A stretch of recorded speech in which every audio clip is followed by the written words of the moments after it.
Are we... Did we... Did we do it? We've done it. Hello, everybody.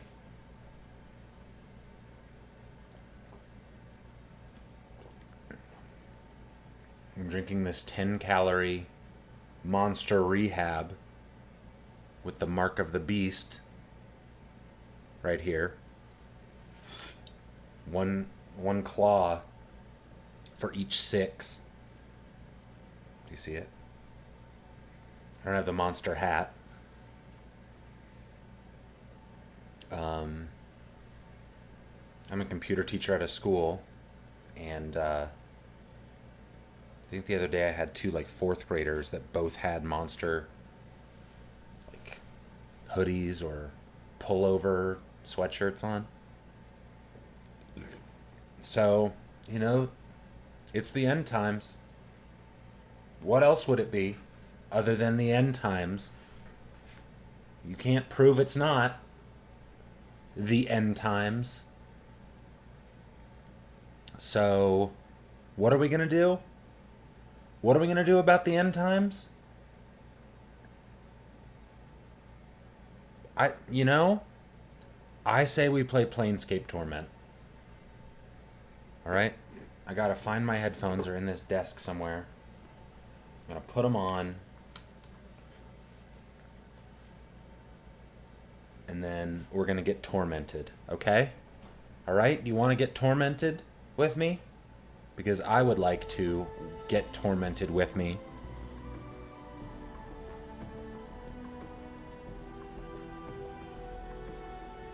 Listen to that. It's the enhanced edition. Getting enhanced over here. Resume life. Let's resume my life. Alright, we just wandered into this hellhole. Look at this fucking... This guy is the vault of the ninth world.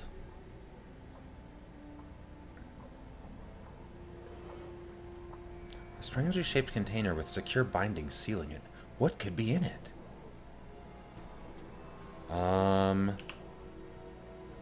Well, let's talk to Vault of the Ninth World.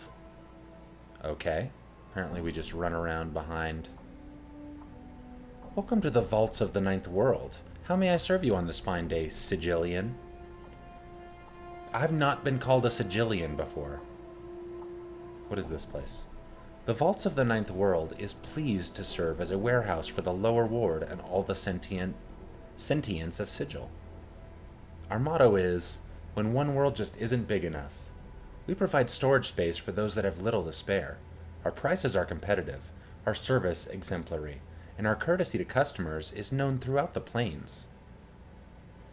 I am the voice of the Vault of the Ninth World. I am here to serve you, the customer. Instruct me in what you desire. Is this place really as big as a world? No, it's just a marketing exaggeration. There's a lot of space here, but not that much. Why is this place called the Vault of the Ninth World? Frankly, I have no idea. I think the owners thought it would be a clever name or something. I'd like to store something. I'm sorry. We seem to be full up at the moment. Can I do anything else for you? I thought this was supposed to be a huge storehouse. Well, yes. The head sounds a little embarrassed. Only we ran out of space, and there's something a little fishy going on around here, and I don't know what. The gist of the matter is this. We don't really accept items for storage anymore. Oh, then I have a few questions.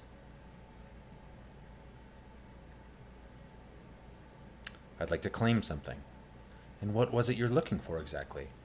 I was looking for a large bag of coins. We have a bag of coins like the one you described, sir. I'll just need to find out one thing from you. How much was in it?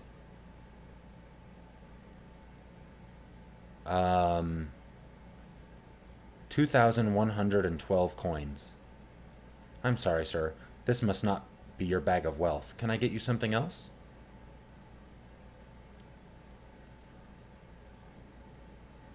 I'd like to claim something. I was looking for a large bag of coins. 1,123. Wow. Okay, got that bag of coins. Answer a few more questions for me. I'd like to claim something.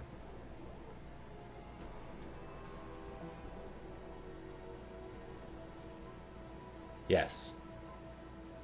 Nothing.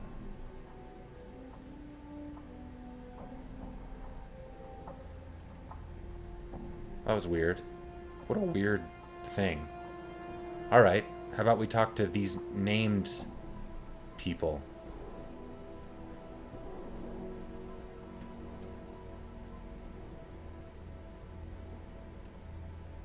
You see a thin, skulking man. His long, nimble fingers quiver slightly, and he has trouble meeting your eyes when he talks to you. You startled me! I haven't seen you around here before, stranger. What do you want from me? Who are you? I'm Kunal. I work here. And what is this place? He looks at you carefully to see if you're joking. It's the Vault of the Ninth World. It's a storehouse. Didn't you read the sign when you came in? Not that carefully. Who are you? I'm Kunal. And what is this place? Not that carefully. Who are you? And what is this place? Thanks for the answer. Lena. You see a middle-aged woman, her face care-lined and compassionate. She looks like she's led a hard life. Can I help you with something, stranger? Who are you? I'm Lena. I supervise these other two. What is it you do here? This is a storehouse. I'm the supervisor. Things get stored here, things get taken out of here. Not much to tell, really. I see. You see a hulking man, dull-faced and slack-jawed. His muscles, however, are truly a sight to behold. He regards you steadily with his dead eyes. What? Who are you? No talk me, talk Lena. Just a few questions? No talk me!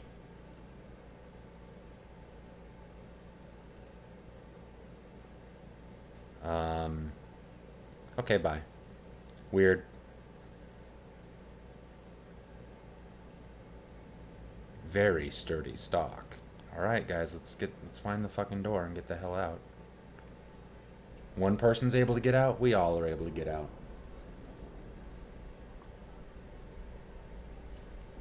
Alright. Ready for my night. Now that I'm all caffeined up. Alright, I didn't go to the print shop yet. Or the coffin maker. Or the pawn shop. But I feel like I was born in the alley of lingering sighs, so. Alright. I can't believe I guessed the right amount of coins. I must have, learned that somewhere and just said it. Because it can't just be random, right? I mean, maybe. But I must have read some shit. I must have. I simply must have.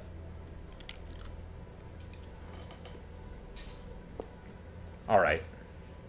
Okay.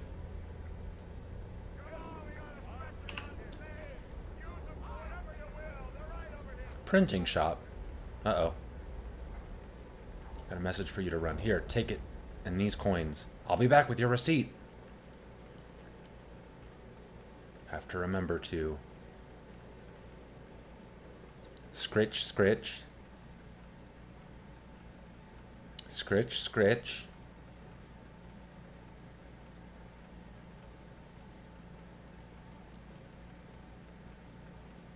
You see a thin, stooped man hunched over a desk, scribbling on a piece of paper. His hair is thinning and drab, drawn back into a ponytail, and thin spectacles adorn his hooked nose. His age could be anywhere from his early 20s to his late 40s. He doesn't look up as he speaks to you. What do you want? Make it quick. What do you do here? He looks sharply at you, ceasing the scritching of his pen. Are you entirely dim? It's a printing shop. I print things here. Look around you. I print. What do you print? Books, pamphlets, handbills, words, letters, whatever. Though I don't do racy prints, and I won't fulfill any perversions you might want, nor do I care to ask.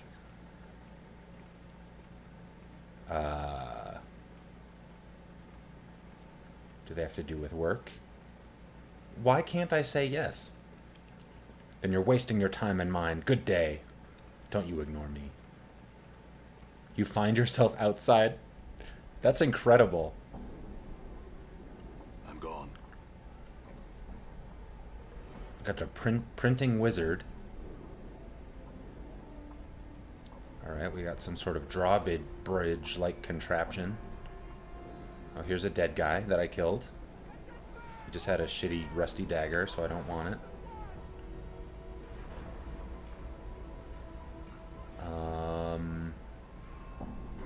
Uh-oh, did I not look in here? Ooh. A poor quality stiletto. Well, we don't need to be putting on stilettos. So... what else? To the upper ward, the coffin maker. Let's go to the coffin maker. Ooh, there is a way through there.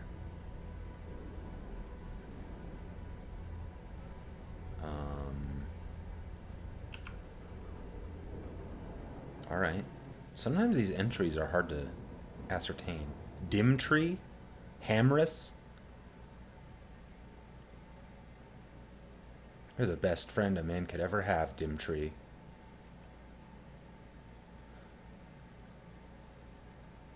You see a tall, slender man with a glassy-eyed expression.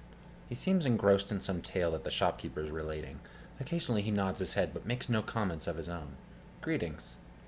The man turns slightly at your greeting, just enough to acknowledge your presence. You notice that he is a little pale of complexion and rather gaunt-looking. He's given you a blank stare.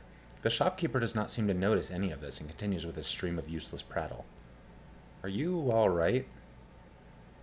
The man continues to stare at you and slowly nods. You wait for any further response, but he says nothing, only stares. You're about to turn away in frustration when you think you notice a strange musty odor about the man. Step closer and sniff. You lean in and sniff at the man, unsure what you'll find. As you do, a musty odor fills your senses, an odor you recognize from your time in the mortuary. It is the smell of dead flesh preserved by magic. You're a zombie, aren't you? The creature continues to stare at you blankly. Slowly, as if with great effort, he begins to reply to you. Only your speak with dead power makes him understandable. Yes, I am Dimtree. Why are you here, Dimtree? Dimtree slowly glances at the shopkeeper and makes a feeble gesture toward him. Seeing this as a sign of interest, the shopkeeper redoubles his efforts in telling whatever tale he's relating to the poor creature. Dimtree looks at you again. Hamrus. He talks. Hamrus never stops. Wanders town, annoys master, annoys everyone. Master create Dimtree, tells Dimtree talk Hamrus. Now Hamrus stay in shop, master happy, town happy, Dimtree sad. Is there anything I can do to help you, Dimtree? The creature pauses, then resumes his slow speech with you. You can almost detect a pleading tone in his voice. Yes, find master, Sebastian. Ask him release me, please. He turns his attention to Hamrus momentarily. Please. Why don't I just put you out of your misery? Dimtree barely shakes his head at you. No, master revive. Must ask master, Sebastian. Please. Sure, Dimtree, I'll see what I can do for you. Updated my journal. You can almost sense a feeling of relief emanating from the zombie. Dimtree, thank you, friend. You're welcome. No, nothing. Dimtree summoned by master. No darkness. Peace, rest, then Hamrus. Sorry, help you if could. Alright. Well, let's see what's in... I don't trust the Gith. I say we leave him behind. Shut up, Mort. You're evil. Let's talk to Hamrus. You see a rugged-looking, square-jawed man. He turns to you with a wide smile. How are you, Cutter? Good day to you. Good day indeed. He squints at you for a second, then juts his hand out to shake yours. Greetings. Hamrus at your service, member of the Harmonium and the fashioner of fine coffins for the recently departed. I think I know you, do I not? Let me see if I can place it. He pauses to think a moment. Sharp with names I was at the Harmonium. Let me tell you, know everyone in the entire ward. I have some questions. Ask away. Who's your friend here? He glances at the customer. Dimtree? He shrugs like he hadn't considered the fellow before. Quiet, doesn't say much. Do you, Dimtree? Dimtree doesn't respond, but simply gives the same blank expression. A few seconds later, he nods. Hamrus shrugs, turns back to you. Wandered in one day a few weeks back, been a regular ever since. He hasn't bought anything, but he doesn't cause any trouble, so I let him stay. Seems harmless enough, you see.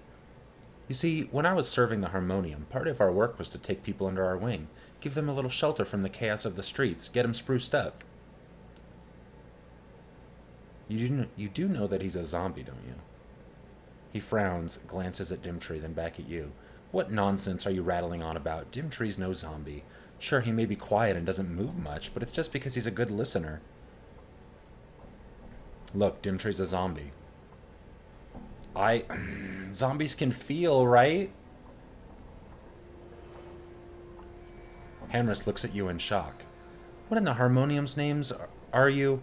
You cuff Dimtree in the skull hard. He doesn't even blink. Hey, Ralph.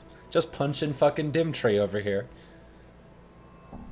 He doesn't even blink. Hamris turns red and starts bellowing. You've gone too far. I won't have you striking my customers. I'm placing you under arrest by the authority of the harmonium. He stops and stares in wonder as Dimtree still fails to react. He's a zombie, Hamris. Hamris stares at Dimtree in confusion. I wonder how he died. You get the feeling that Hamris just isn't getting it. Just the other day, he seemed quite lively. He harumphs, for once at a loss for words. Well, it looks like old Dimtree will need a coffin. Good thing he ended up here. Thing is, what kind of coffin should... He looks like he is going to begin a lecture. Ask away. Can you tell me about this ward? Yes, the lower ward. He leans forward as if explaining something to a small child. You know, it's little known to most newcomers and even people in the ward. Most people think that this ward gets its name simply because it's not as prestigious as some of the other wards, but that's not it at all. Not at all. Do you know where the name comes from? From all the lower plane portals? He nods, though he seems a little disappointed that you know.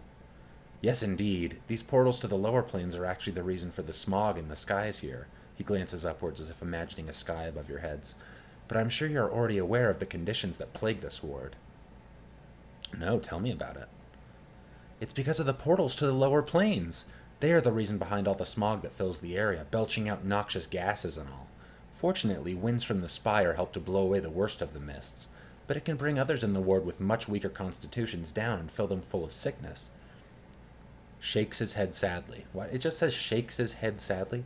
Fortunately, my harmonium training has prepared me for all sorts of hazardous conditions, and after my travels to the lower planes, the smog of this ward is little to bear indeed. What is there to see in the ward? He smiles broadly. A great deal, a great deal. Where to start? If we were to step past all the kilns, forges, breweries, and distilleries scattered amongst the many garbage fires, not to mention the alchemist dens, the crematoriums, meat-curing houses, and the charcoal burners, and examine the ward itself as a whole, one could say, well, there's the foundry, the siege tower, and... He begins to falter and stops to think. Tell me about the siege tower. That scarred iron wreck? A ward mystery it is, but I have some thoughts on it. First off, it wasn't always here, as I understand it. It simply arrived one night, and no one saw how it got here.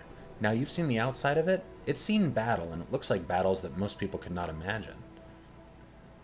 Me, however, I've seen the edges of the blood war, even tackled a Tanari fiend or two when things were desperate with only my harmonium fellows beside me, and those scars on the tower look like they were gathered over several centuries at least. Now listen close. My experience allows me to recognize some of those scars that decorate the sides of the tower. Some are acidic blasts, surely enough from some major sorceries. Some are Tanaric teething blades. Others look like detonations from Loth globes or scars from Batazu cornagun whips. However, a lot of the weapons embedded in the sides are weapons like none I've ever seen, and I'm well versed in a variety of weapons on many different worlds and on many different planes. Makes you wonder what's held in the inside of the tower. Basher who cracks that tower might have a museum on their hands. Makes you curious, doesn't it? He stares at you. Tell me about the Foundry. The Great Foundry is the headquarters for the believers of the Source, also known to some of the laymen as Godsmen, because of their belief that everyone can achieve divinity. I guess not everyone can, but, like, theoretically, if player characters in D&D don't die, I think in most settings, can't they achieve divinity or something? Like, after level 50 or some shit? I guess it depends what you do. He shakes his head. The great foundry's much like their philosophy. A large sprawling structure that seems to produce nothing but smoke. He laughs. I mean, when was the last time you saw one of the believers of the Source suddenly become a power? Not any time in the faction's history. Tell me about the Godsmen. Actually, friend, Godsmen is the layman's term for their faction. The real name of their organization is, in actuality, the Believers of the Source. They hold to an interesting, if ultimately flawed, philosophy. They believe that everyone has the capability of aspiring to divine status simply by applying themselves. He shakes his head indulgently as he pauses to think. Go on. As my tour of duty with the Harmonium quickly proved, there are many who could never aspire to divinity, no matter how long they sought it or applied themselves. He scoffs. Nonetheless, the believers of the Source work quite hard, he shrugs, and their little faction is pleasant enough. Epic level characters? Yeah, that's right. Once you get to, like, past level 30 or something, you're just a demigod anyway. Then you get some believers and move to Sigil. Yep, done. Fucking the Source. It sounds like on Mages and Murder Dads that Balthazar is pretty much a demigod. He just moves faster than light and punches you into oblivion. You know, unless literally the game will not let characters die, and then, I don't know, he is annoyed at having to talk to you. Can you tell me about some of the other factions? The Governors? That's not real. Why, certainly, friend. I can tell you a little about the Harmonium, the Mercy Killers, or the Governors. Which should I start with? The Governors. He nods knowingly. The Fraternity of Order is their proper faction name. They are dedicated to law and knowledge. They spend most of their time simply researching every aspect of law. Now, I'm not talking just man-made laws. No, their search goes much deeper. They want to know the how and why behind everything. Because of their devotion to law, they also run the courts of Sigil and act as lawyers, judges, advocates, and such. I was going to say they sound like lawyers. Yep, Balthazar's too goddamn powerful. Level 40, one-man wrecking crew. We'll see. We'll see if I can get in there. Tell me about another faction. The Harmonium. He stands proudly. The primary faction of Sigil is, of course, the Harmonium. We are the faction dedicated to preserving law and order in Sigil. And there is no other more important function. Progress can only be achieved in a state of peace and harmony. There are those that think otherwise, but they don't have our resolve, and thus they shall fail. The Mercy Killers. The Mercy Killers stand for justice. To them, justice is everything. It is absolute and perfect.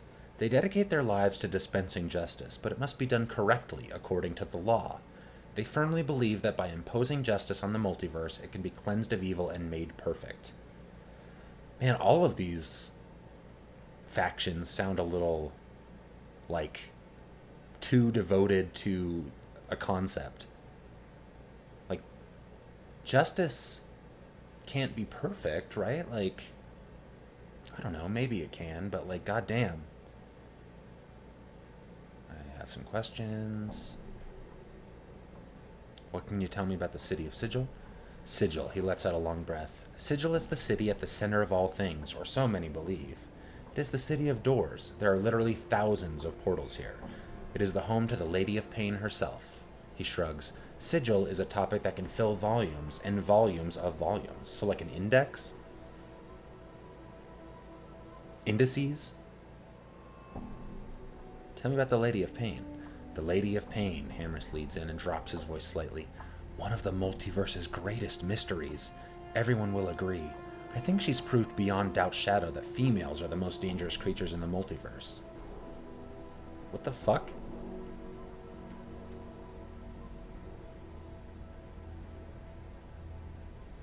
Yeah. I mean,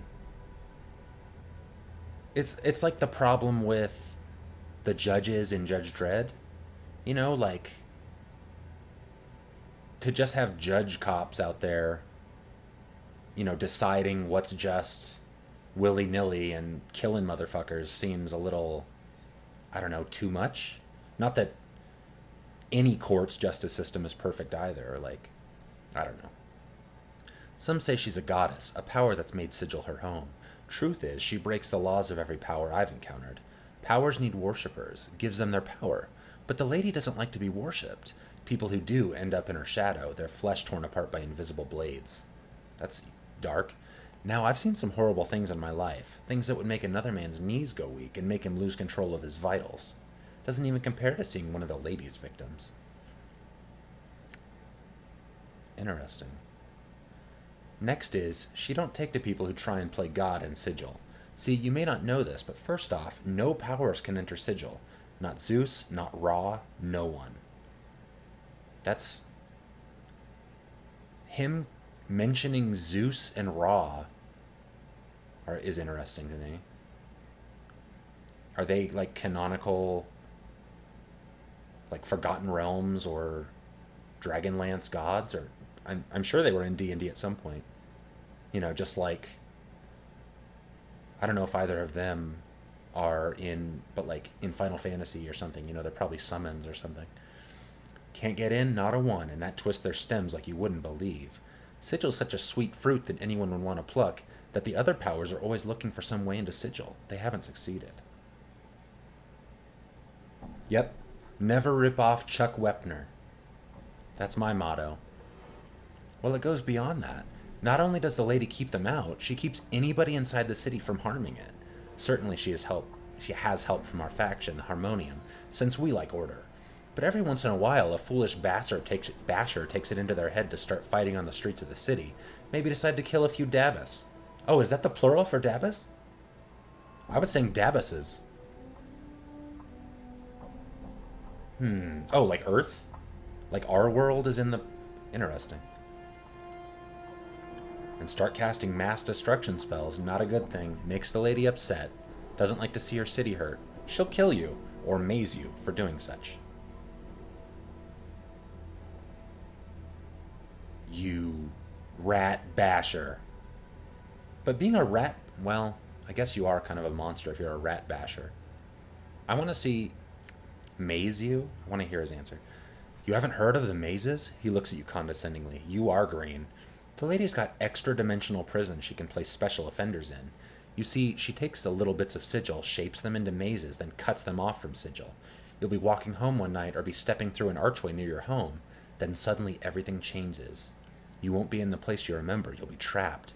Chant is that there is one way to get out of each maze, but you'll be dead and gone before you tumble into the dark of how to escape.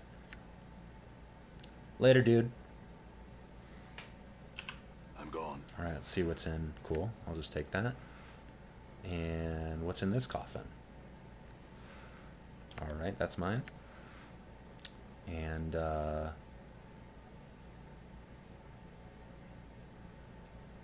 it's not clear if this is a tombstone or a headboard. Oh, that'd be a sick-ass headboard.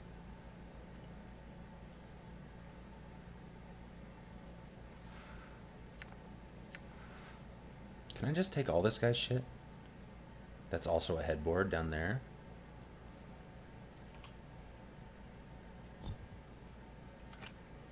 Oh, cool. I can, like, walk down here. Okay, good. I have walked. I have been down there. How you doing, Ralph? I'm gonna go see if I can free Dimtree.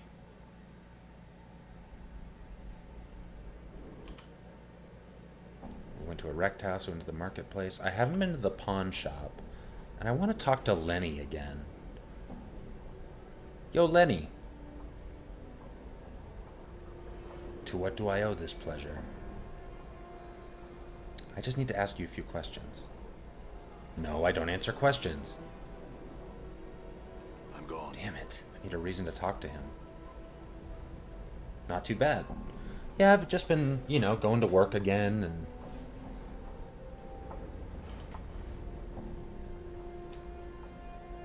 White a bit? This air's making my skull itch. Oh, the air is made. Okay. Whoops. Oh, whoops. Quite okay. I thought we were about the same. Like you've gotten some side quests done that I haven't. I don't even know where some of the characters are. Like, you got that fire guy in your party, and it sounds like he sucks. Good day, Cutter. How may I help you? Actually, I want to talk about Dimtree.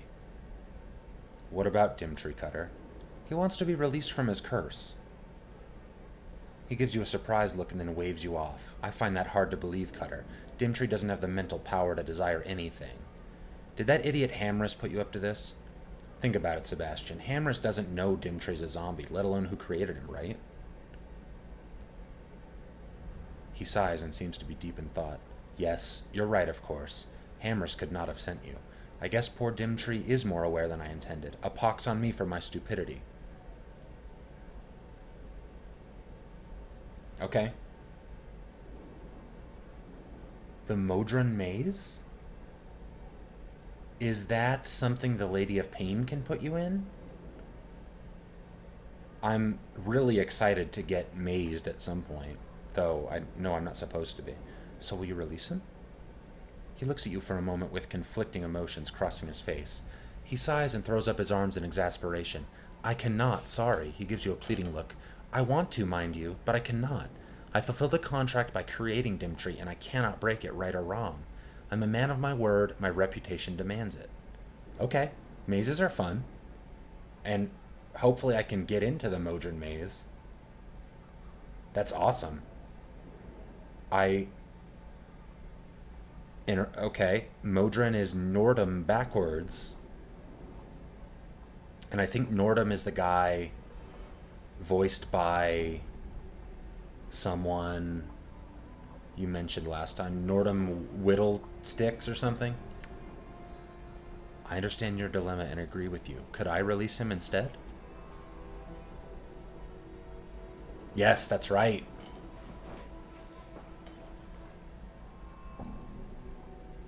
Nordum Whistleclick. That's such a fucking name. Yeah, well, I really don't care. I understand your dilemma and agree with you. Could I release him instead? That would be difficult. He turns and begins to look through a nearby box. After a moment, he removes a book which he sets down in front of you. First, you'd have to have some magical aptitude. Second, you'd have to be able to properly speak the words you find on page 23 of this book. Last, you'd have to touch Dimtree just as you feel the power of the words culminate within you. He turns his back on you and rummages through another box. I couldn't allow you to read that book, however. It'd be tantamount to breaking my word through the actions of another. He continues poking through the box, ignoring you. Updated my journal.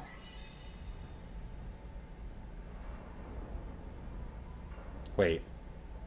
How did I read the book when the guy was like, I can't let you read this book? Alright. Let's go see if we can free Dimtree. I mean, even idiots have souls. Even zombie idiots. Is he an idiot? Maybe he's really smart for a zombie. Erect house.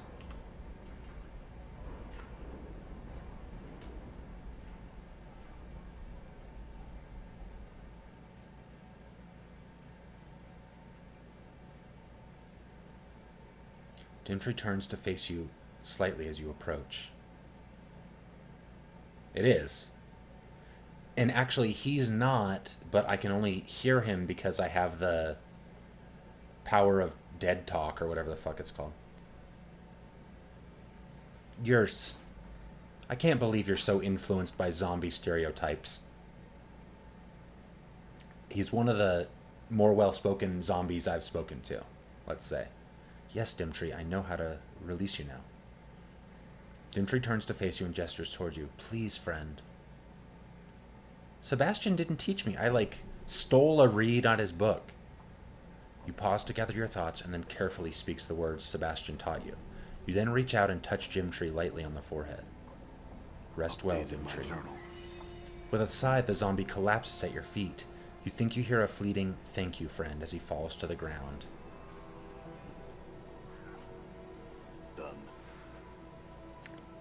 Yeah, give me that. Dude, is Hamris gonna be bummed? Are you in the market for a coffin yet? Have some questions. Ask away. I'm leaving now. Alright. Well, I helped Dimtree. Nobody seems to care much. Let's go see if Sebastian's bummed. Or if he even notices. I'm guessing he won't notice.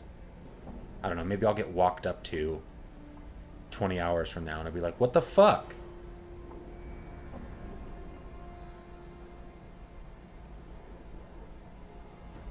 Never mind. Alright. Let's go to the pawn shop.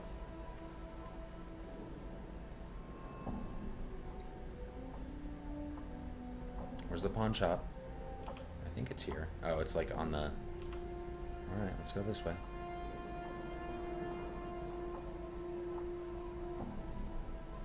Can I not? Oh, that's weird.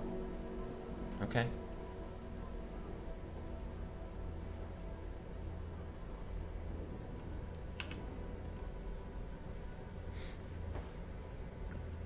Get in there. Go. Uh-oh. Okay, good. Thought I was going to get a stern talking to. Brokaw? Tom Brokaw? Done. This container's locked. Well, what the fuck happens if I bash it? Forced it. I don't know monk strength. Take that. Am I in trouble? RPGs are weird. This rotund woman, complete with shrewish eyes, and a nasal voice brays out. Now what have we here? A customer? Do mine eyes spy a customer? The diminutive man replies, Of course your eyes spy a customer. They see a customer all the time. Customers on the street. We have no customers. We will never have customers. It is useless and forlorn to hope for. He pauses as his eyes alight on you. Mika, we have a customer. That's what I've been saying to you. She lowers her voice and turns to you. What can we do for you? Who's he? He? He's Brokaw. He's my husband of 20-some years, though his inconstant nature makes it hard to believe he is not straight in that time. It certainly does make it hard to believe. All those chances thrown away when I could have been having the time of my life. To be sure, the goats on the farm must miss your tender ministrations. Brokaw purples, and the two of them fall into what sounds like the latest in a long, long series of arguments. Their attentions are entirely devoted to each other, and they ignore you. I'd like to buy something. The two of them are in a heated argument. They ignore you entirely as their words slowly fill the air in the shop. New taunts, alright. They could teach me a thing or two. I believe it more. Let's go. The dead one has returned. I can see that. Do you think I can't see that? Of course I can see that. I have eyes, don't I? What can we do for you today? Let's talk about trades. Cheese? The fuck are shards of fate?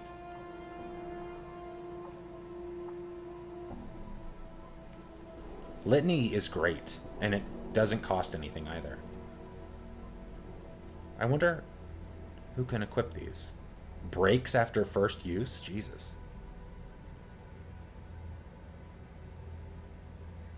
When struck by these gauntlets, the crystals will shatter into thousands of pieces, tearing into the flesh and bones of those unlucky enough to be struck.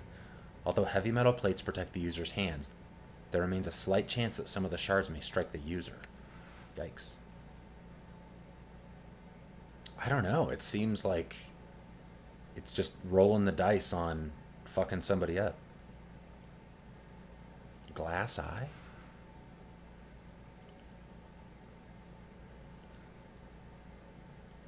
Is a poor replacement for a real one. The wearer's depth perception is impaired. It's just a shitty eye? No, I wouldn't think so either. Sell that. Sell this. Sell. Ring of the Traveler's good. Dude, lots of jewelry. Who else has got shit? Bone Dagger. feel like someone could use that at some point, right?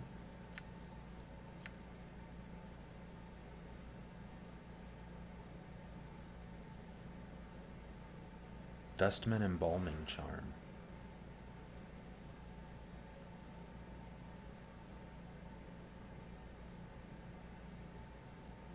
When cast, the targets gain +2 to 8 temporary hit points for half hour. Wow. I guess I should use these.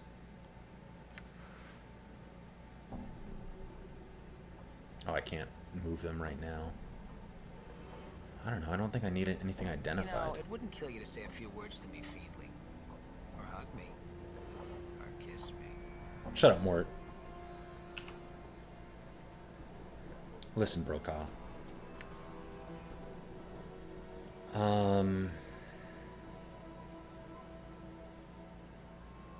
I am chained to this anchor of a pawn shop with a husband who doesn't appreciate me enough. Brokaw interjects with heavy irony. And I ask you, how could I not appreciate the mouth and figure of a creature as beauteous as this? Truly without discernment and taste am I. Something I thought marriage would cure, and which hope was entirely in vain. Ack! Okay, bye. I'll just come back later. Nothing else to see here. Alright, I went to the fucking pawn shop, I guess. Done. Yeah, that's the thing about D&D. Like, I don't think many... I mean, maybe not all forms of D&D, but, like, I don't think many, what is that? Erect. Oh, okay. Many characters have more than 100 HP, like you're saying. I'm sure some do. But, like, usually it's, you know, they're impervious to all sorts of shit. Only magical attacks work, or only swords with +5 or something. You know, weapons with +5 will work, or something like that. To the upper ward. Uh-oh. Stop. Stop scrolling. Clerk's ward?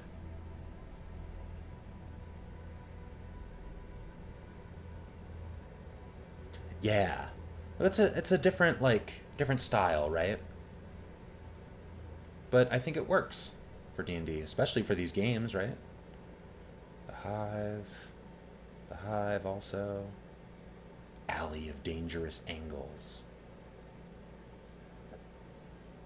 Clerk's ward. Travel. I have not been here yet, so that's cool. I'm gone. Who's this guy? Clerk's ward citizen. Diligence. Her name is Diligence?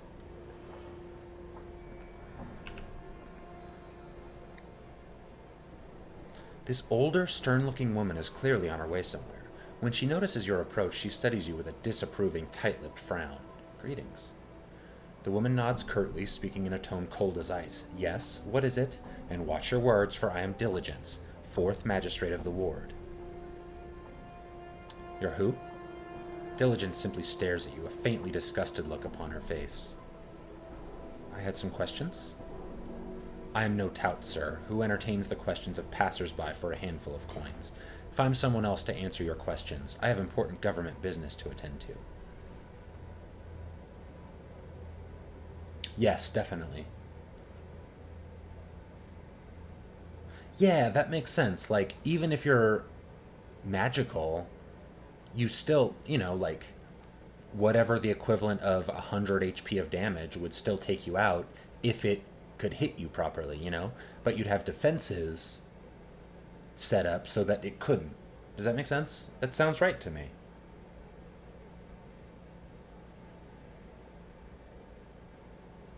Yes, I like it too. And it's a different system than, you know, all the JRPGs I've played, you know, where, or even like Dragon Age, which, you know, at one point was based on maybe Baldur's Gate games. I didn't think you a tout, madam. Rather, you appeared most knowledgeable, and I was hoping you could aid me. Just the same, sir, I have no time for your questions. Oh, yeah. Always control the terms of the encounter, Ralph. Thank you for the time. Wait a moment. I can see by your manner you are well educated, sir, yet you appear to insist upon a lifestyle of wandering and senseless violence. Why not settle in Sigil, become a contributing citizen, rather than some bloody-handed no-man in its streets? The choice is out of my hands, I assure you. Oh, how so? Tell her your story or what you know of it. That is quite a tale, sir.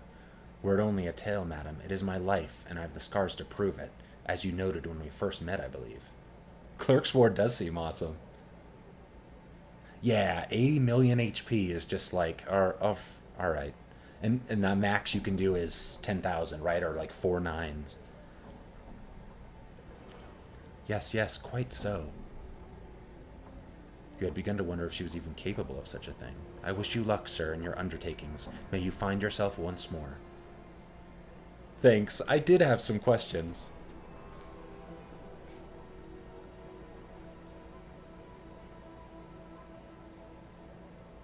I'm sure. Okay. Well, at least she was nice to me. Who are these guys? Harmonium officer? Okay, just general.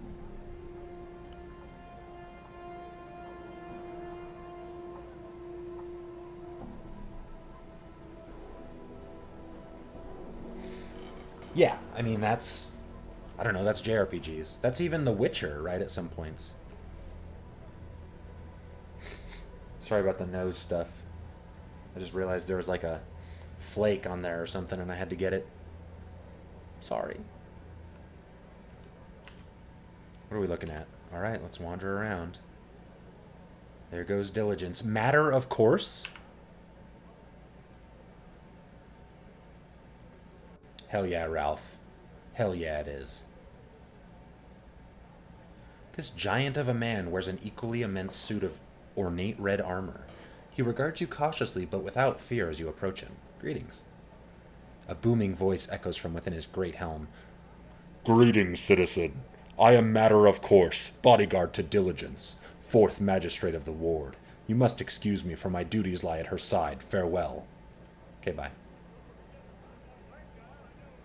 Namel? Abel Ponderthought? That's not a real name. Oh yeah, Namel.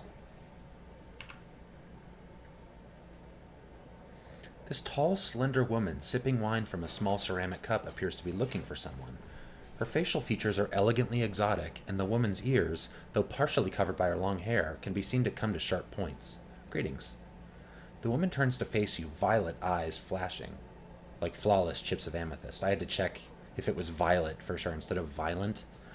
Her speech is as music. You can hear a faint musical tinkling, 100 tiny crystal bells as she speaks. Each word lingers in your ears as if they were unwilling to relinquish the exquisite sound. Namel turned to face the scarred dour stranger. She asked what he wished of her. Wow. Pah! Stop your drooling, you leering skull. My, what a hot, blooded little chit. Starved for attention? I could drool over you too if you're just jealous. Mort starts floating towards Anna, making wet, slavering noises. How does he make wet noises?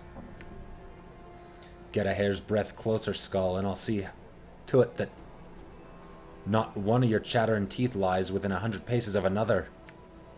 Sorry, I don't know about that accent. Mort stops abruptly, turning away while muttering unintelligibly. You're Namel? I was told you know the command word for this decanter. The woman makes no move to touch or examine the decanter, but only speaks. Namel took it from the stranger, turning it in her hands. Had she seen its like before, she thought? Perhaps. Yes, she remembered it now. She returned the decanter, whispering into his ear as she did so. Updated my journal. You realize you know the word now. Nildenosej. Though you're certain the woman never whispered to you, but merely said she did. She blinks at you. Would the stranger leave her now, satisfied with what she had told him? Not just yet. Are you looking for someone? Where could she be, Namel wondered. Her companion, Aelwyn, was supposed to have met her here days ago. The woman sighs miserably. The air around her grows chill with her sadness. How long must she search this vast foreign city before she finds her dearest friend? I could help you find your friend. What does she look like? Namel clasps her hands together and bows her head to you. She would be so pleased to hear news of her friend. She told the kind stranger what Aylwin looks like, so that he would know her should he come across her. An image forms in your mind, a woman who resembles Namel, but with golden eyes and a hair of fiery crimson. I'll return if I find her. Farewell. Updated my journal. Better talk to Abel Ponderthought. This older man looks somewhat bookish. His clothing and accessories are extremely clean, neat, and well cared for, and he often pauses to brush some fleck of dust or lint off of them. A symbol resembling a stylized dagger piercing upwards through a flame is embroidered upon his tunic. Hey, dude. The man's eyes pass over you, gleaming as they fix on Mort. Oh, I say, would you look at that? A floating skull! Where? Where? The man gasps. By the unjust laws of tyranny, the merciless. Who? He suddenly covers his mouth and looks at Anna apologetically. Sorry, sorry. The man was a horrible tyrant, now long dead. His name should never be spoken so. 'Tis rather vulgar. My deepest apologies, my lady. I did not mean to offend. Anna shrugs, rolling her eyes. Talk as you like, Cutter. I care not a whit for what you say. Unless you're rattling your bone box about me, that is. He turns back to Mort. But behold, a skull buoyant, levitating off the ground, cognitive of its environment, and possessing hearing, speaking, and seeing capabilities. He turns to you as if you were suddenly a confidant. This is truly one of the reasons that the plains shall never become dull to me, sir. Just when you think you've seen everything, the plains show you yet another corner to peer around, and suddenly whole new wondrous vistas are open to you. Actually, the talking floating skull thing is quite common, right up there with self-resurrecting amnesiacs scouring Sigil for their lost identities. Sure. The man ignores you, looking to Mort instead. I say, skull, he begins. Mort gasps. Look, behind you, another floating skull. The man seems to have forgotten you entirely, instead turning in shock to look for his other floating skull. No, where? Where? Right where I'm pointing, there. Where? I cannot see it. Mort speaks with mock exasperation. You just missed it. A whole parade of them. Probably never happen again in a million revolutions of the Great Ring. He turns and harumphs. I sense you also possess a peculiar degree of mockery. Mort bobs slightly as if shrugging. I prefer to refer to it as a keen insights into human nature. Get the man's attention again. He suddenly seems to see you for the first time. The man's eyes widen.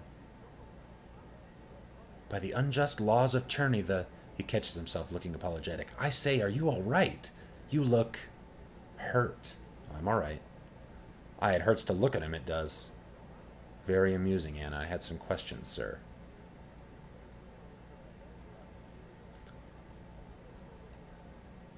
The man nods eagerly. Of course, of course. I'm always most happy to answer what questions I can, young sir.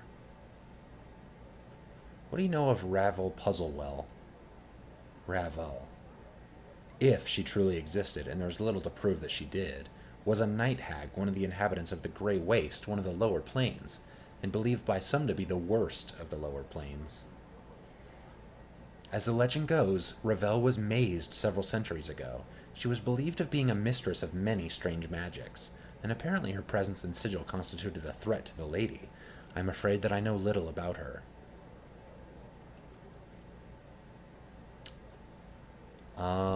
Okay, we're good. Cafe patron, barkeeper. Nameless One always just runs around back. It's so weird. What might I serve you? Some wine, perhaps? The man gives you a helpless sort of look. Humblest apologies, sir, but I make it a policy to serve drinks and nothing more. You shall have to look elsewhere for conversation, I'm afraid. Are you certain you wouldn't like a drink? Or some bread and cheese, perhaps? This older man is staring into his stein of ale, misery etched into his features. The battered pewter mug is an unusual one, lightly engraved with strange runes and bearded faces, and covered with a coat of thin frost. He looks up as you approach him. Greetings, sir. He seems slightly tipsy. What's that mug you've got? This? I won this in a dice game. It's enchanted to keep whatever's in it freezing cold. In my case, cheap ale. He frowns, rubs at his eyes, and takes another swig of his drink. Atlas, you good boy. I love when big dogs lay down and they just like, they're on their legs like fully outstretched and then they just let them go under them.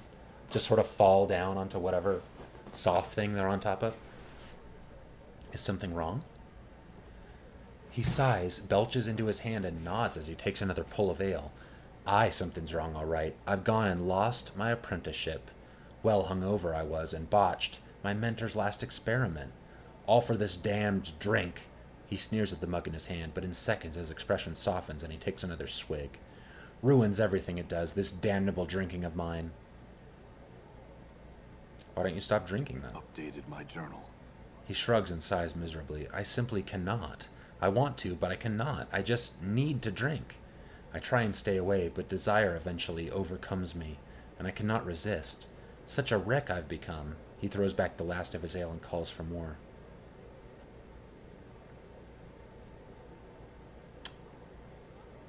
I see. What's that mug you've got there? Didn't I already... Oh yeah, I already told me. That's all I wish to know. Huh. Karina needs a friend. That's not a lot of info. Aelwyn. I met a man named Reekwind. The curse fitter probably lives in... Some fat, balding man who favors dressing in orange. Lives in the upper wards. Okay. Alright. Just checking these quests. Cafe patron. What is this place? Oh, I like this these cage tubes. The Advocate's Home. Is that where Paul Heyman lives? Harlot. Some stairs here. What is this place? The to under sigil?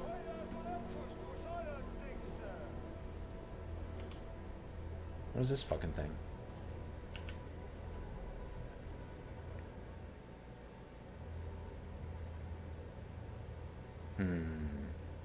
Oh, wow.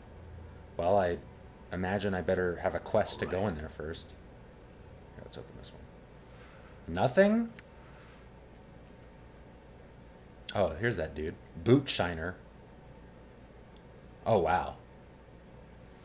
Nothing. What's up, Boot Shiner? The young man smiles as you enter his tent, gesturing for you to sit down. Clean and wax your boots, sir. A wondrous shine for only 2 copper commons. And a farewell to you, sir. Please return should you need your boots shined. Okay.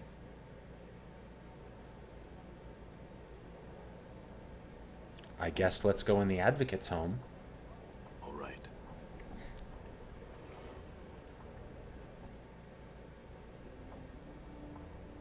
Advocate's house. I'm gone. I'm gone. Dude, what an advocate. Look at that guy.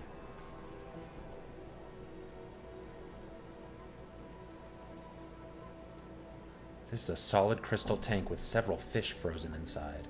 Just frozen?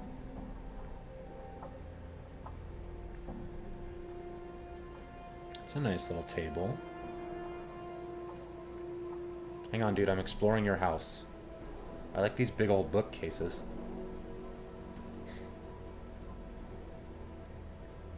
Can't even look at these. Alright. Wow, it's got like multiple benches for advocating. This man is dressed in soft blue robes covered with intricate designs. Despite their opulence, however, the robes look wrinkled and worn. You place the man's age somewhere between middle age and early 60s. Is middle age like 42, 60? The worry lines make an exact determination difficult. As you enter, the man turns slowly towards you. As he does, you are suddenly struck with a terrible sense that you know this man, or did at one time. Greetings. The man squints as if trying to place you. Yes? Is there something that I can help you with? Who are you? Updated my journal. I am Aenis. Were you looking for me? I don't know. What is this place? I am an advocate. These are my offices. Aenis's voice takes on an irritated edge. Do you seek counsel? If not, perhaps you had best test your curiosity elsewhere. An advocate? What's that? Updated my journal. Mort breaks in with a whisper. He's saying he's a lawyer, a counselor, one of those berks who rattle their bone boxes at the courts. Aenis's frown deepens. An advocate provides counsel, helps others navigate the labyrinths of Sigil's legal system, arranges legacies for citizens to ensure that their property is divided as they choose upon death, defends those in Sigil's courts who have been wrongly accused. Did you need help in any of those areas? Legacies? They are contracts that are deliverable at the death of the client. They provide specifics on how a person's possessions are to be divided upon the event of their demise. I've also heard them called wills, but only by dumb idiots.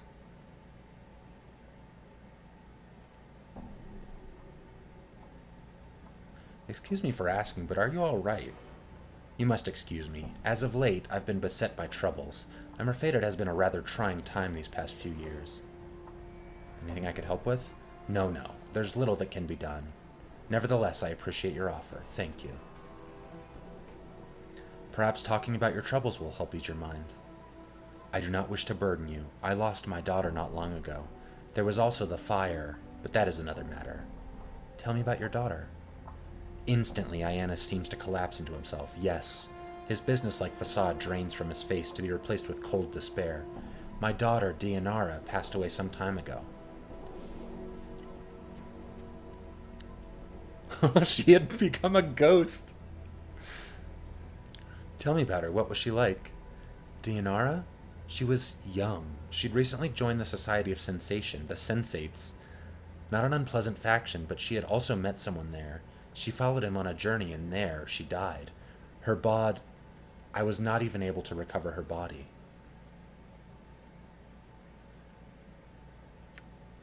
Do you know anything about this man she journeyed with? Updated my journal. Little. I barely even knew of his existence until she had departed.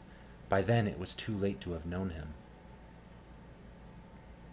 You say she was a sensate? Yes. She had joined them because of her gift, and the fact there was so much about the multiverse that she wanted to experience. The sensates lend themselves readily to the sharing of experience and sensation. Updated my journal. Oh, yes. Well, goddammit. Like, why didn't it say show more with this? It just, like, showed me all the fucking options. My daughter had the blood of an oracle running in her veins, but it was an unreliable talent. At times, she could predict events before they took place. She had sight. She could see through time itself, sift through the threads of fate. Do you know where she went on this journey? She never said. I'm not certain she was capable of saying where they had gone. It must have been a terrible place. How did she die? I do not know. Her body was never recovered. Aenis's face turns blood red and his hands clenched into fists. And that is perhaps the most maddening part of this misery. I will never know what possessed her to run off like that, what happened to her, nor where her body lies now.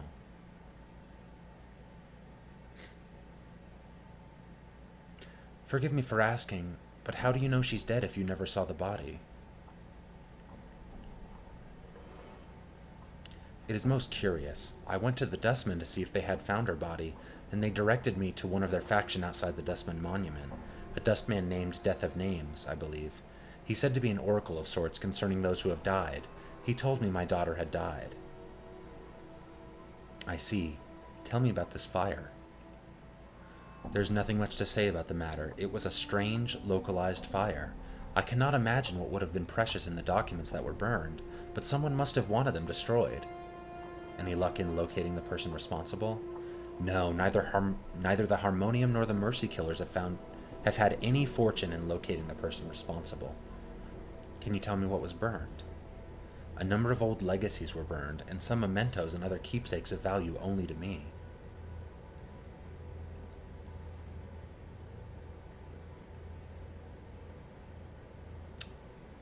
Have we met before? The man studies you for a moment. frowning in thought. The wrinkles on his face become more pronounced as he does so, and you are again struck by the toll that age seems to have placed on him. No, yet you seem familiar. Yet... He continues to study your features, then shakes his head. I will concede that there is something familiar about you, sir, and I apologize for any insult my failing memory may be giving you at this moment. I've been preoccupied for some time now. Have we met before? I think so. I can't really remember myself. Frustrating for us both, it would seem. No matter. Alright. Q. Advocate. Greetings, Iannis. Why doesn't it say Iannis? I have some questions. Tell me about your daughter.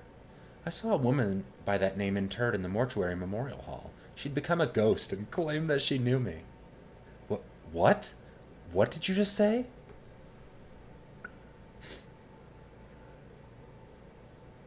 Her spirit now resides in the memorial hall. I spoke with her for a time, and she seems to be in distress. You spoke to her? What distresses her? Me, apparently. She said that she loved me and that I had loved her and that I had forsaken her. I see. Perhaps... Are you the one she left Sigil with? The one who led her on the journey that killed her? I'm not certain. I think I may be that man, but I've forgotten much. You? You are the one, and you say you have forgotten? You have forgotten, but the incident was not so long ago. How can this be? I have a strange condition. I lose myself for a time. Anything you can tell me about myself or your daughter would be invaluable. Countless liars have I known in my tenure in this city. You do not strike me as one of them, at least on this matter. If you truly do not remember, then whatever befell you and my daughter on your journey must have left deep scars. Then I ask your word on this. If your memory returns and you discover what has happened to my daughter, return to me so that my mind may at last be at rest on this matter. I will do that. Very well then, now leave. I wish to be alone with my thoughts. You know, that didn't go as bad as I thought. Like, I kind of thought he was going to attack me and then I'd kill him, but... I mean, if I can find out and then come back, I'm sure I am the dark asshole that got her killed, but I don't know. I guess I'll suck it up. By the time I know all my history, I'll probably just be able to kill him anyway. Ugh, dark days ahead. I'd stay out of here, citizen. Thanks, Mr. Dread. It's really good. I'm glad I was able to say that and, like, think it was okay enough to keep that.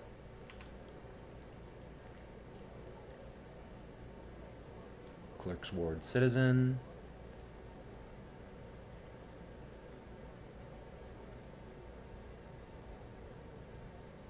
Wait, he's trapped? Oh, he's a... You dorks. Alright, this seems fun. This young woman, observing some sort of performance artist, looks somewhat puzzled.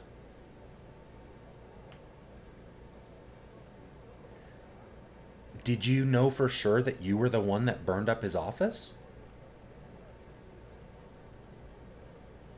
She turns your way as you draw near. I've never seen anything quite like it. I find his act annoying, yet oddly interesting at the same time. What's going on? I'm not certain I understand it myself. This man's act involved all sorts of impersonations and physical comedy, but he never spoke a word. Earlier, a passing mage walked by, and the artist mimicked his unusual gait.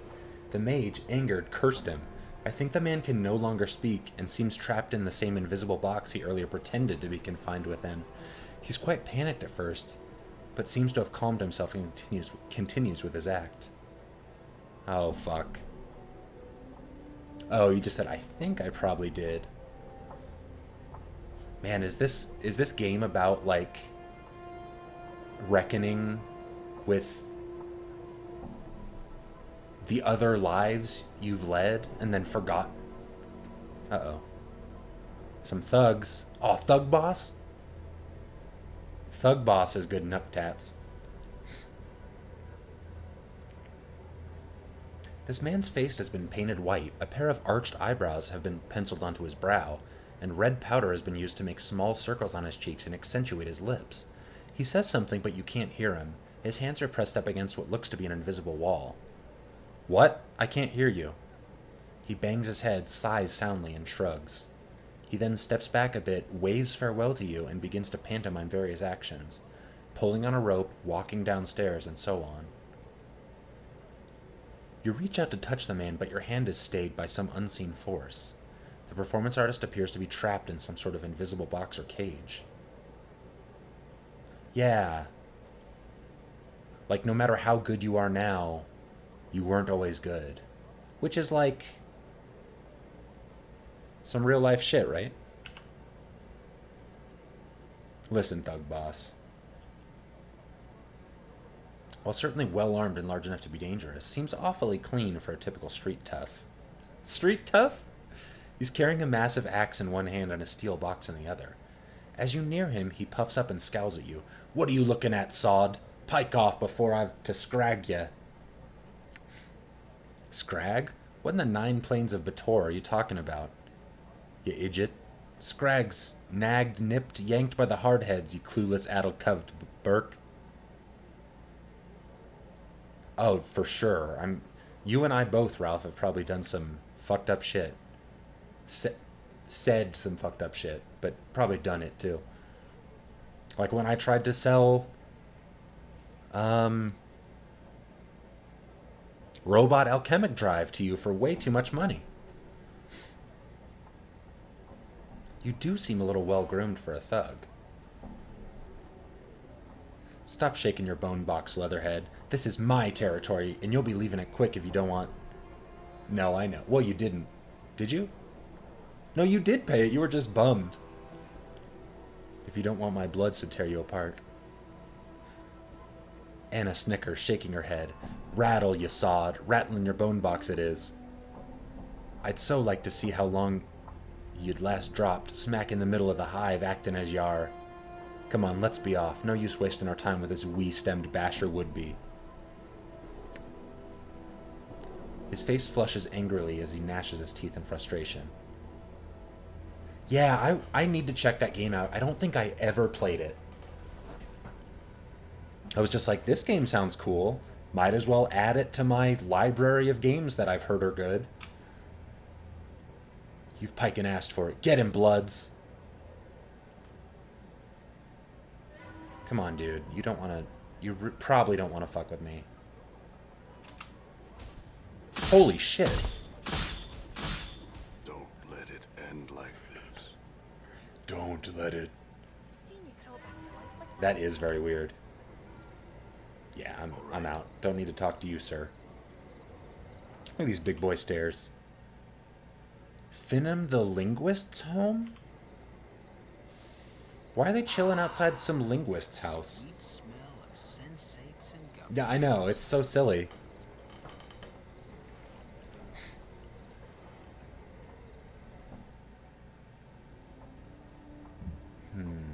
This is an okay house.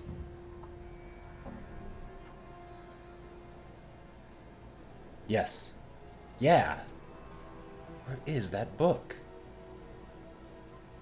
What's up, linguist? This short, scholarly man, a tight, nervous frown on his face, looks you up and down. Greetings, I am Finham. I must beg your pardon, sir, but I care little for guests, invited or otherwise. So unless you've business with me, I would ask you leave. I would have you know that I am a scholar and a linguist, sir. While I shall happily entertain any questions regarding my field of study, language and the like, I can be of no help to you in other matters. All right. Done.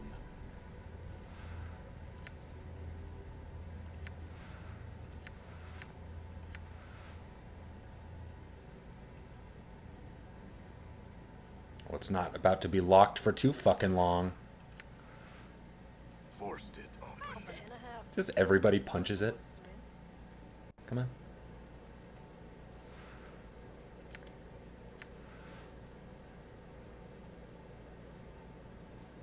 Huh. I might have your fucking book, dude. Or shit, maybe I put it in that barrel. Oh well. We'll go back to the barrel at some point. I was hoping I'd be able to store some stuff in the storage place I found, but they're full? Like what? What? Uh-oh. Big steps. A curious looking building, to say the least.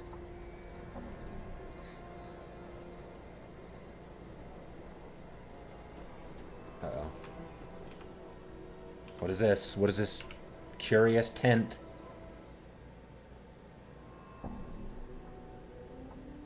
Lazy Scribe. Done. Lazy Scribe sounds like a band that sucks a lot. The man gives a sheepish smile and a half bow at your approach. For a moment, I thought you one of my employer's men when you walked in. Was I ever relieved to see you or not? Why? Why are you here? I could not stand my work at the record Sub-Hall 7 for another moment, so I darted off. Had I simply gone home, my employer would have sent a messenger. That tyrant! That is why I am hiding here, of course. I intend to lounge about for a bit longer before returning to my cramped little desk. Okay, see ya. Nothing in there. Nothing in there. Can I just willy-nilly kill everybody? I guess so. Yes, put lazy... Ralph Jenkins, Lazy Scribe. Sorry to dox you, Ralph.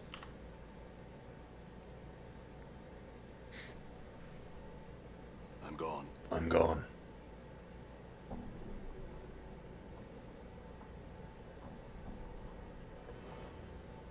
That would be... I mean, I kind of want to get mazed. Yeah, after just killing enough assholes.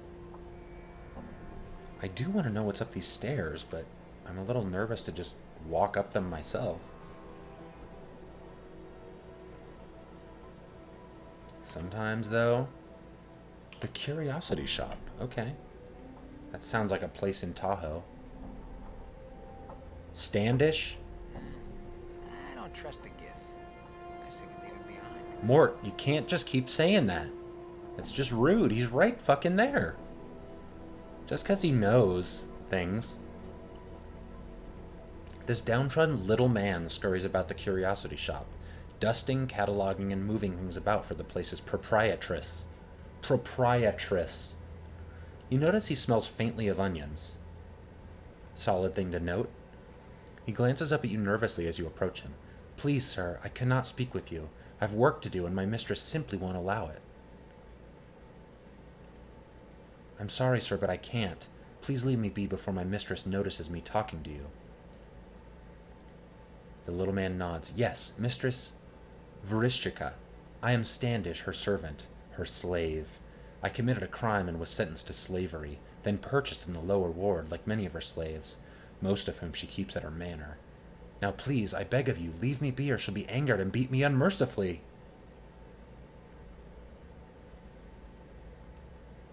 A massive battle standard. It looks to be made of some scaled creature's hide. Its sight stirs up faint memories. You may not have seen this particular one before, but others like it, perhaps. Alright, Vrishchika. This sharp-featured woman's appearance is attractive, though somewhat disturbing, with her blue-black skin and bright yellow eyes. As she examines you, a small pair of bat-like wings unfold from her back, then seem to settle back into her skin. Very well. A floating, disembodied, prevaricating skull.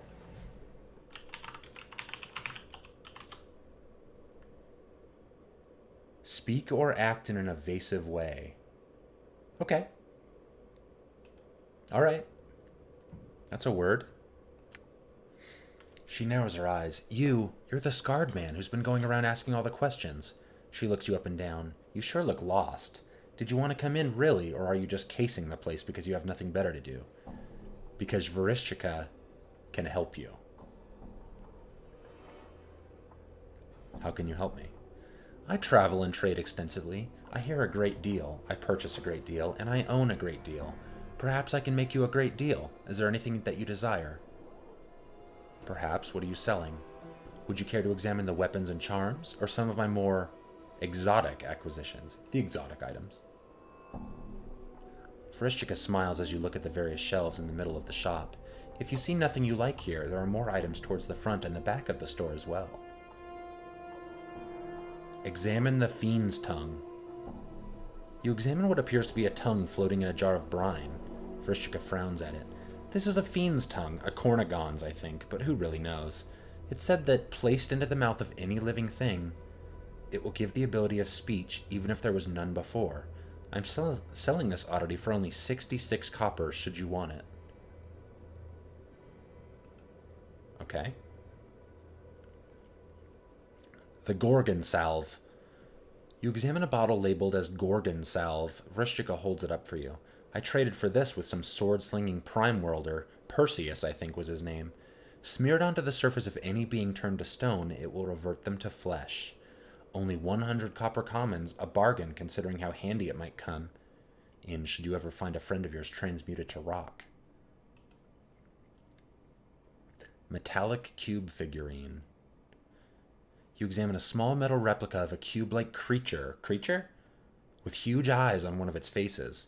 The toy has 2 legs, 2 arms, 2 folding wings, and at least 18 points of articulation. Verichika smiles as you pick it up. A collector's item, perhaps, or a piece of artwork. Who knows? But I like it. If you do buy it, ask around. Someone might know more about it than I. You can have it for only 1,500 copper coins. This is a weird pricing structure she has, but... The Monster Jug. You examine a plain-looking jug. Oh, wow. Okay. Makes sense that it costs that much if you get another party member, and the maze is fucking awesome. Despite its common appearance, that makes sense to me. I just don't know why I would buy them otherwise. You feel reluctant, as if it might bite you. Vrishchika watches you chuckling, then shrugs. It's a jug.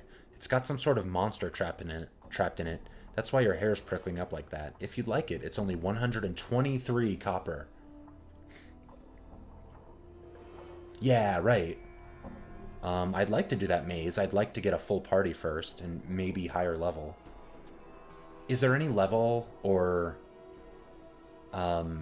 preparations I would need to make before going through it?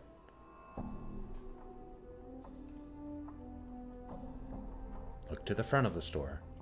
Man, there's shit everywhere. Examine the baby oil. You examine a number of small bottles, each labeled as baby oil. Vrishchika picks one up and presents it to you. Interested? It's the real thing, of course. Thousands of mewling mortal babies went into the making of this stuff. I can't buy the baby oil? That's fucked up. You examine a twisted little imp-like creature sculpted out of pure milk chocolate. It looks delicious, does it not? Imported from the lower plains. These are rare, you know, and quite prized by lovers of chocolate and confessions. It's a real quasit, a fiendish familiar, polymorphed into chocolate by powerful sorcery. It's only 199 coppers. You examine a rather unassuming book held closed by a tiny brass lock. That, crues Vrishchika, is the Codex of the Inconceivable. Oh, fuck, so I need to play the game a bunch more first. Okay. I'll only say that it's just, well, I cannot explain it. Mere words simply won't suffice. You can own it yourself for a mere 1,000 copper commons, and believe me, it is well worth it. Okay, this I want, but that's a lot of money.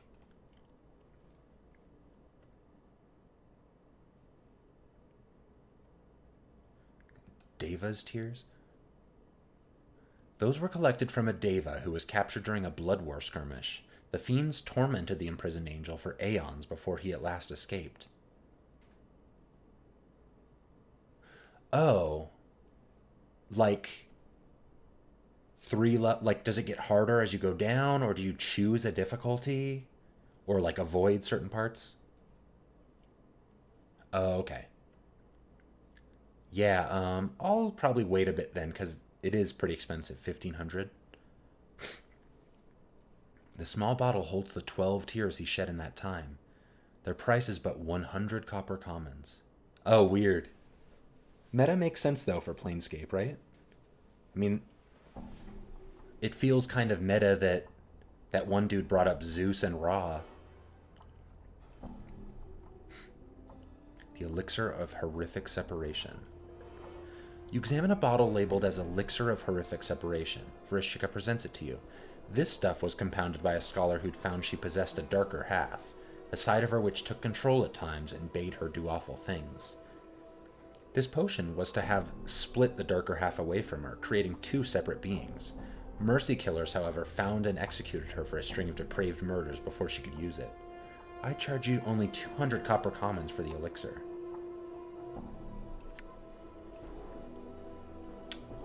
Back of the store. Meta, that's awesome. Okay, I'll definitely have to experience that before I'm done with Planescape. You examine a stained ground glass lens the width of your hand, held in brushed steel ring. A small geared protrusion coming off the ring makes it look as if the lens should attach to some sort of clockwork machine, and it smells faintly of horrible perfume. Varishchika holds it up for you.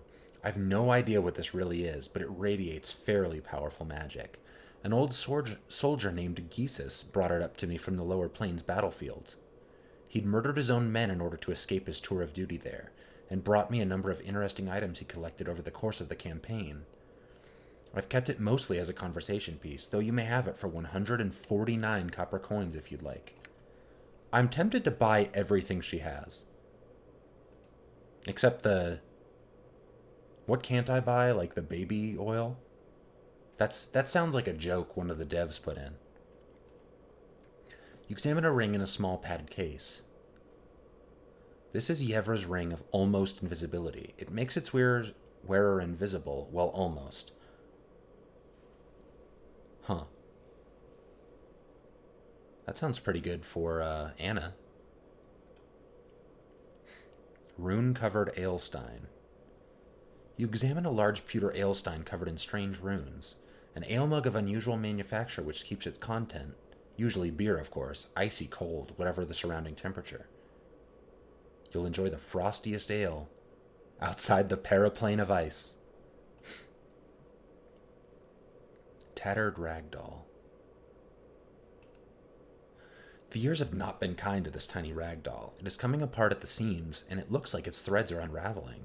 It is obviously intended to be a replica of the Lady of Pain, but the button eyes and its plush softness don't strike much fear into your heart. This was found in a well-trapped strongbox sunk deep beneath the surface of Sigil. It was part of a small hoard of treasure and forbidden magical texts, though I don't know what it's for. If you like it, it's only 99 copper coins.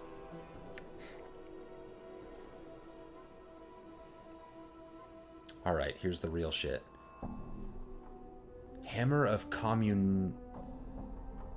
Comminution.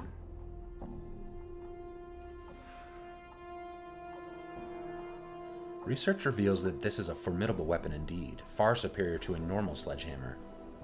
This warhammer, also called the Hammer of Comminution, delivers a devastating strike that not only inflicts crushing damage, but also fractures any surface it contacts, whether bone, metal, or wood. If the victim survives, it also softens him up for the next attack.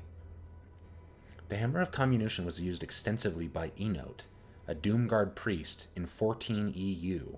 That's not a year. A philosopher who was prone to violent mood swings while debating theology. He was known to espouse the virtues of the hammer as a means of furthering the decay of dead matter. Whether or not what he struck with the hammer was dead or alive before the blow was open to debate. Seem to have lost your hammer, huh, Ralph?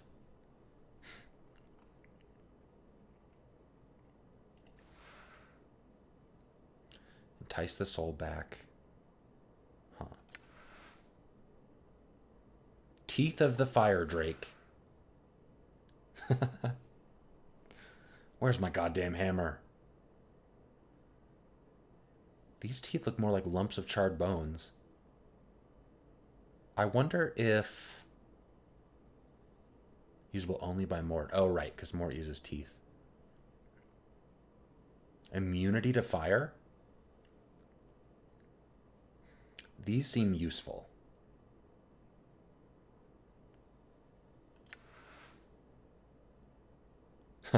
Yes, that's definitely.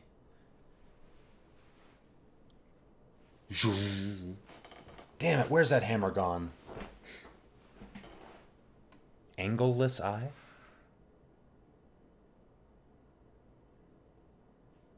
At first glance, this glass eye seems a poor replacement for a real one. However, when inserted into an empty eye socket facing inwards, its power awakens. It's so cool. Although the eye dulls the wearer to colors and sights, it increases his awareness of angles and shapes, giving the wearer greater accuracy with weapons and giving him a greater chance of dodging incoming missile attacks. Furthermore, mechanical traps stand out to the wearer's vision, making it easier to spot and discern them. Interesting.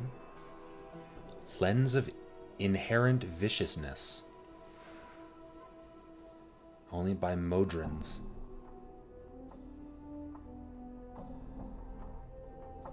The snap-on magnifying lens somehow seems inherently vicious to you.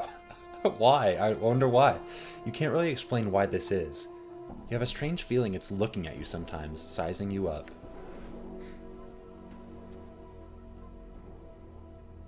Dread Bond.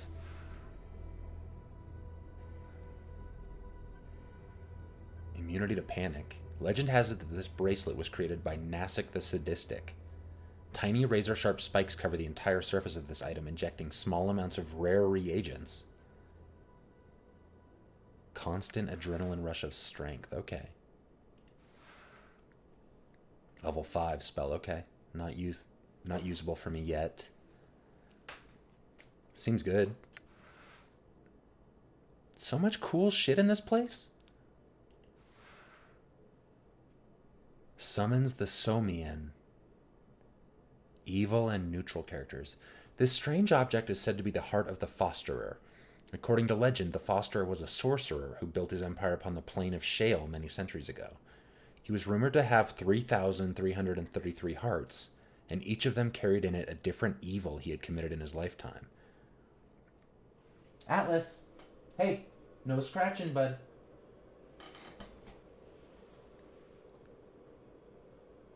One of the evils he committed was the discovery of how to summon the Somian and bind them to his will. It is said that the Fosterer was carried away by these beasts after he invoked them against some ancient foe, leaving only his hearts behind. And this is one of them. Okay. Wow, a lot of text on this.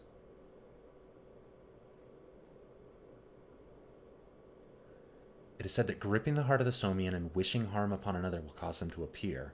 The Somian will answer the user's call, then fade into the mists from which they came.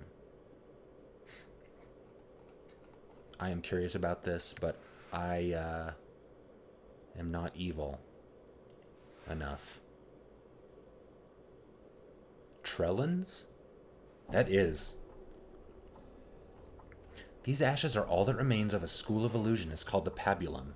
According to their expedition logs, they traveled to the plain of Shale in search for the lost works of the Fosterer, a powerful sorcerer. The naive illusionists were successful, and they stumbled across one of his lost works, a hive of vicious creatures called the Trellans. The remains of the mages were found days later by 2 barrier scouts and were burned over a pyre as a symbol of their folly. To unlock the power of these ashes, one only needs to stir them with the index finger of the left hand, then sprinkle a pinch of the ashes into the air in a circular pattern. The smell of the remains of these dead mages is said to cause a Trellan to appear to serve the user. No one knows where the Trellans originated from, but they seem to combine the worst characteristics of demons and insects. They seem to bear an insane hatred for mages, but the reason for this is unknown.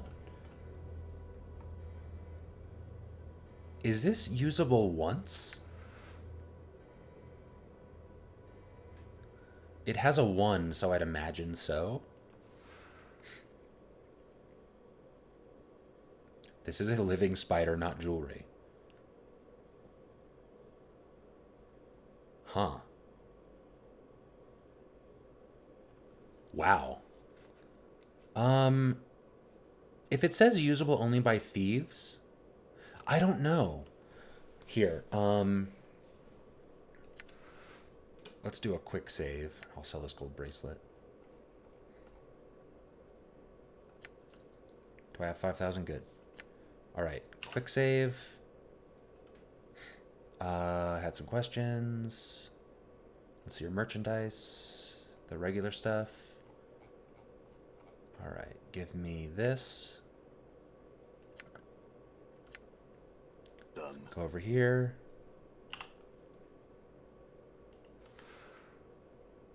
Not usable by mages. Okay, I didn't read that part. I was wondering if I should give Anna that spider.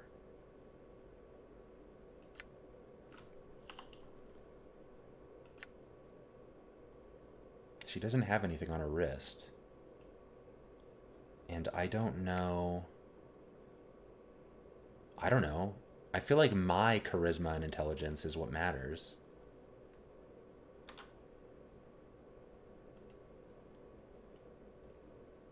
Here to buy something? Yes.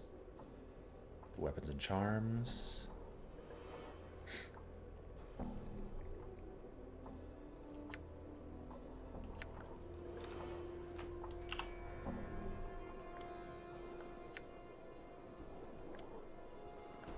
Hell yeah, Anna. Cool ass spider on your wrist.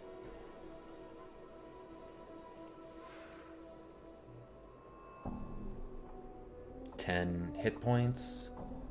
Plus 25 resistance. That's awesome. Look at that.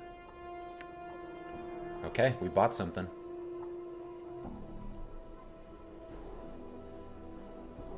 Alright, and then there's some fucking cool shit.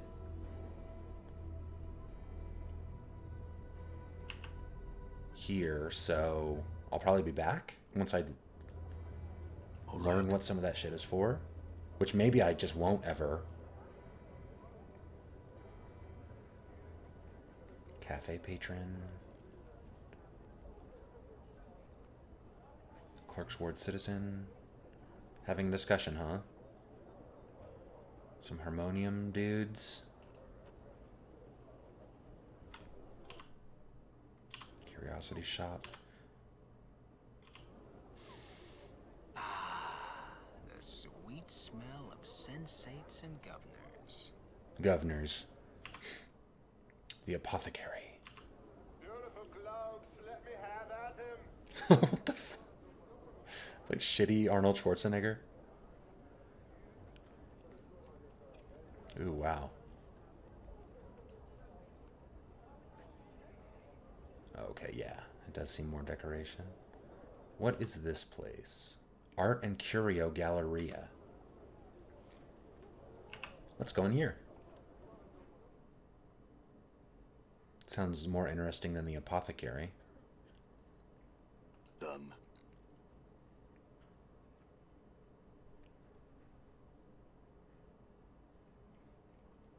Wow, this place does seem awesome. A set of 4 paintings which portray an empty beach in the dead of night. The air around the painting smells faintly of brine. Oh, wow. Yeah, I was about to... I need to get somewhere at 6, so I was about to probably end the stream, but let's take a look at this painting first. Okay. All right.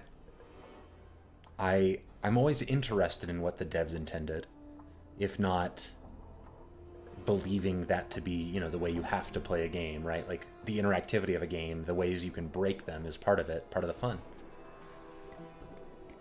The air around the painting smells faintly of brine, and the painting sea seems to ebb and flow across the darkened shore. A placard reads, Kara Suthran Shoreline. The surface of the painting smells strongly of sea air. You place your hand on the painting not knowing quite what to expect, but it is merely the texture of painted canvas that you feel beneath your fingertips. Wow. This painting depicts a shore scene with a wide reddish-orange sun setting behind a peninsula of large jetty. Huh. Yeah, counting this place I'm in, right? Or 2? You said there's another? The scene, though unoriginal, is breathtaking. The play of the fading daylight across the water is captured perfectly, but staring at the painted sun for any length of time makes your eyes ache. A placard reads, Surface of Thalasia. Okay, the fact that I can keep touching these things...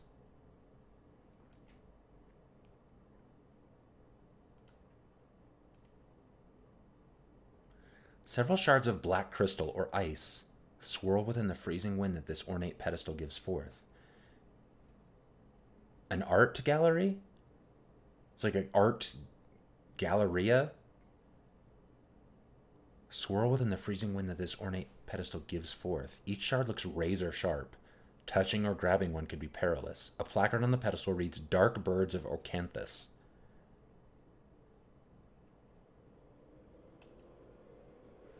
None. Art store.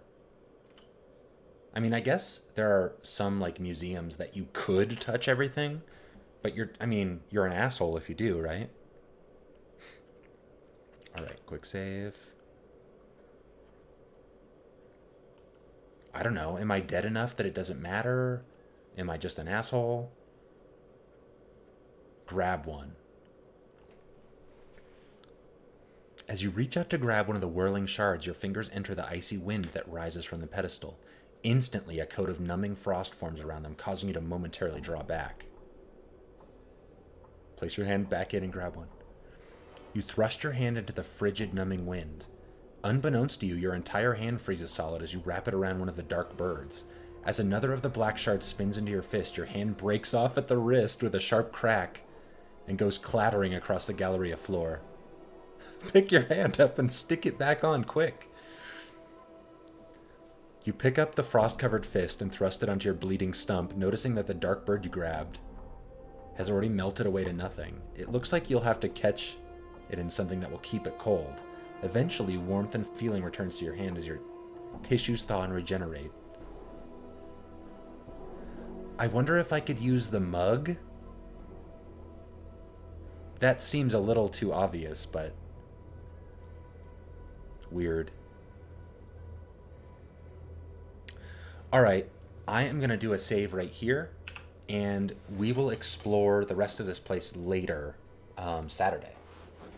And, let's see. It sounds like there's other places to explore, too. I'm also going to see if I can remember to maybe find some container to grab one of those ice shards in. Not that I know... not that I know if you could, like, use a beer stein that's supposed to keep liquids cold to hold one of those icy things. Worth a shot, though, for sure. Yes, but I'm going to save here. Close this thing. And I'm going to feed Atlas and get to where I need to go. And actually, that place is the grocery store. So I'm going to meet my wife there and stock up for the future. But, yeah, this game is great. And thanks for hanging out, Ralph. Always good to talk to you. I will be back Saturday at 3 p.m. Pacific. You can check out archives. There's some on Twitch, but I put all my archives up on YouTube, youtube.com/DarinIsAwesome.